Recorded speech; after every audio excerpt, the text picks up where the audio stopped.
tous nos cœurs brûle cette espérance du retour de notre Sauveur.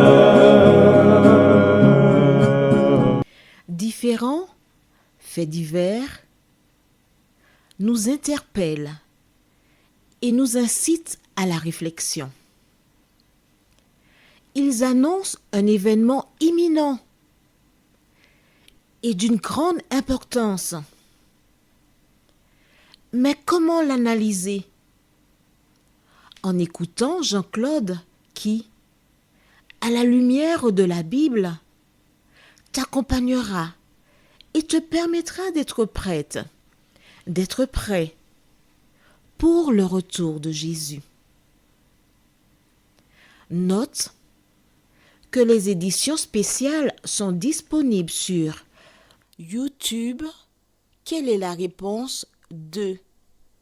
Le 2, c'est le chiffre. Je te salue fraternellement en Jésus-Christ, le Sauveur du monde.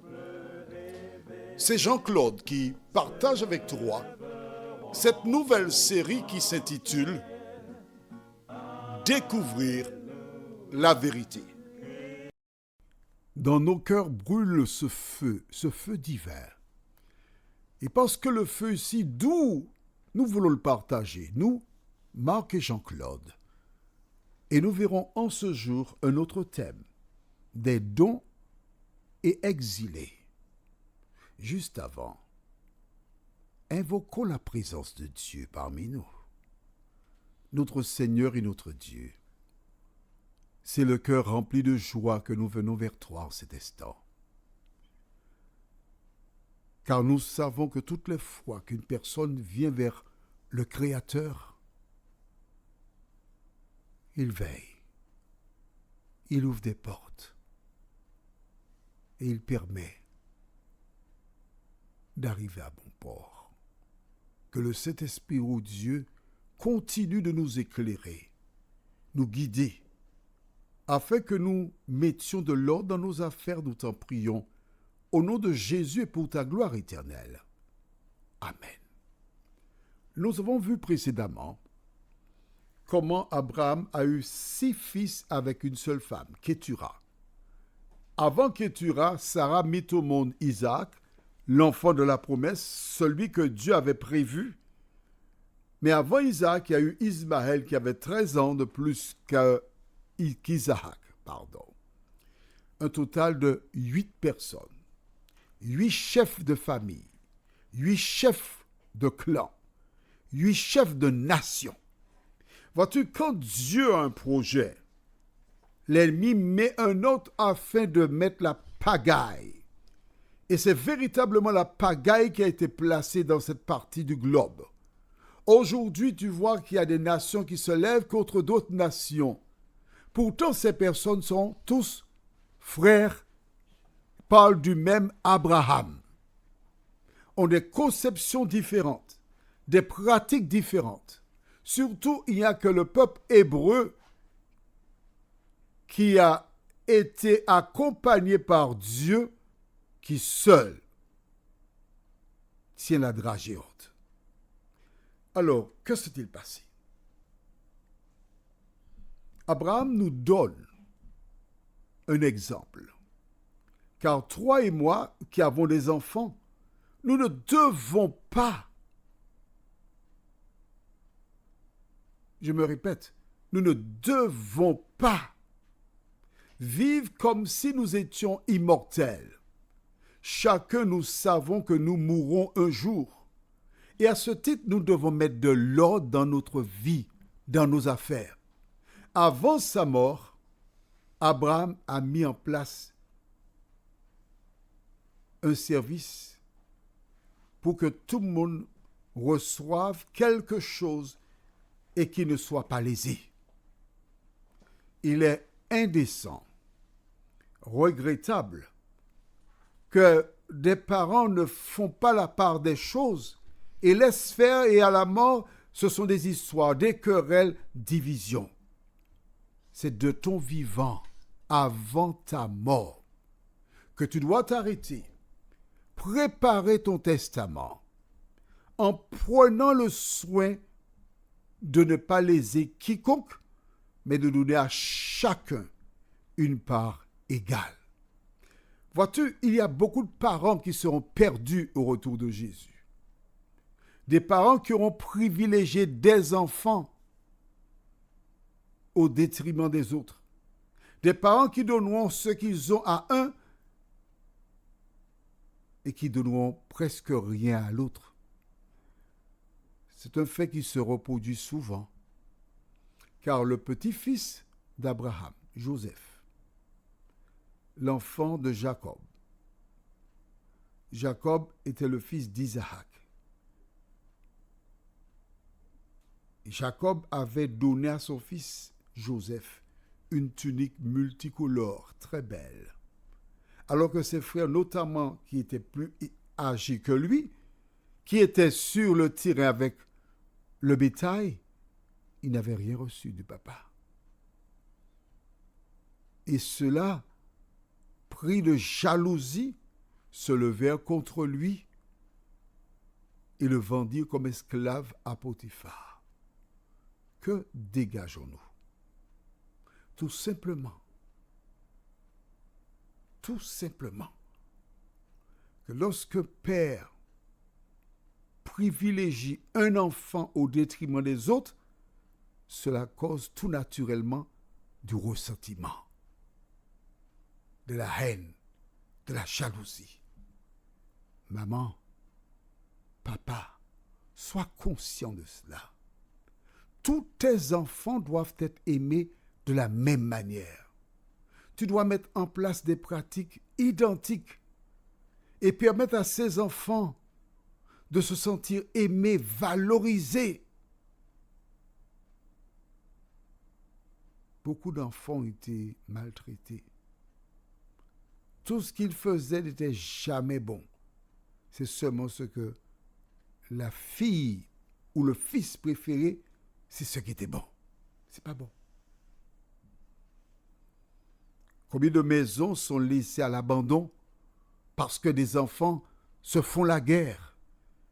Des maisons qui ont été érigées après des mois, des années de souffrance et de sacrifice. Maintenant, elles sont là. Des arbres poussent dans les maisons parce que des enfants ne s'entendent pas. Les parents ne se sont pas appliqués à développer l'amour entre eux, le respect, l'estime. Si tel est ton cas, je t'invite à revoir la copie tandis qu'il fait encore jour. Aujourd'hui, nous voyons donc au même chapitre 25 des dons et exilés. Nous lisons verset 6. Il fit des dons aux fils de ses concubines, et tandis qu'il vivait encore, il les envoya loin de son fils, Isaac, du côté de l'Orient, dans le pays d'Orient. Avant de mourir, il les a envoyés loin. Là-bas, il y a du terrain, mes fils. Allez, construisez sur les terrains qui sont libres là-bas. Vivez là-bas. Mais ce terrain ici, on dirait aux Antilles, la maison paternelle, c'est pour Isaac. Mais il leur fit des dons. Les dons ne sauraient être comparés à ce qu'Isaac a reçu. Mais non, puisque nous avons vu hier, Abraham donna tous ses biens à Isaac. Mais il fit des dons, cadeaux. Je veux croire qu'il a donné une certaine somme d'argent. Je veux croire qu'il a donné un certain nombre d'animaux, de serviteurs. Il ne les a pas laissés partir comme cela. Mais la majorité des biens, il les donna à Isaac. Toi qui m'écoutes en cet instant, même s'ils ont reçu des dons, même s'ils ont reçu des servantes, des serviteurs du bétail, comment veux-tu qu'ils comprennent la justice dans cette affaire?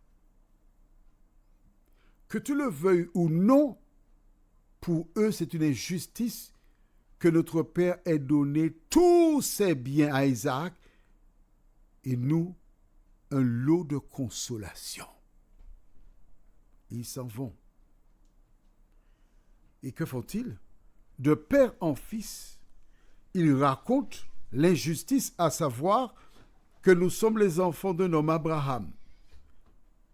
Et il nous a donné des biens, il nous a donné de l'argent pour que nous partions, et tous ces biens, il les a donnés à notre frère Isaac.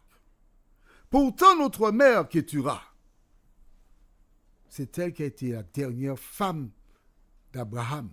Nous sommes 6 frères. Et c'est nous qui avons été chassés. Isaac a été privilégié. Ils ne peuvent pas penser autrement. Ce sont des humains. Ils se basent sur ce qu'ils ont vécu.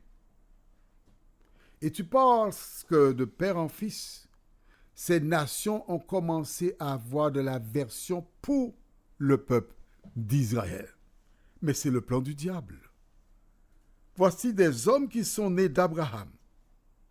Leurs descendants feront la guerre à Isaac, un fils, le fils d'Abraham, par lequel Dieu allait traverser ce monde et qui devait être la lumière des nations.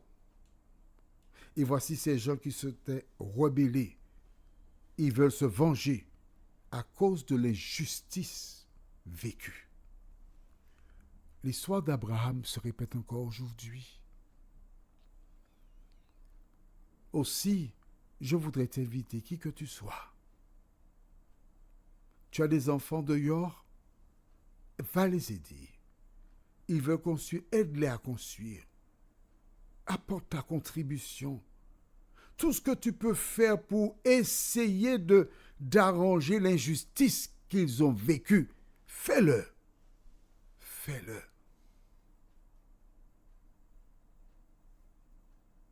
Car ils en ont besoin. Ils ont besoin de quelque chose qui soit fétiche à garder et à montrer aux autres comment ils aimaient leurs parents. Vois-tu, un jour, j'ai assisté lors d'une vie à une situation particulière.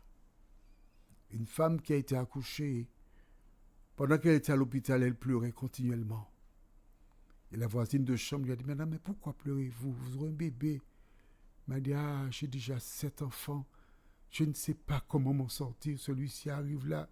Je ne sais pas. » Et la dame lui a dit, « Écoutez, si vous voulez, je peux, à la naissance de l'enfant, le récupérer. Vous allez l'allaiter. Je le récupère. » Elle dit, « Ah oui, madame. » La dame a accouché. Elle a confié son bébé à cette dame qui l'a allaité, qui a scolarisé tout. Des années plus tard, adulte, la mère est morte. Le fils, qui a été élevé par l'autre dame, est venu. Il a versé de chaudes larmes. Parce que même si maman était pauvre, elle n'aurait pas dû m'abandonner. Mon ami, si tu as un enfant, ne l'abandonne pas. Prions. Seigneur, merci de continuer d'accompagner tous ces enfants qui ont souffert. Au nom de Jésus. Amen.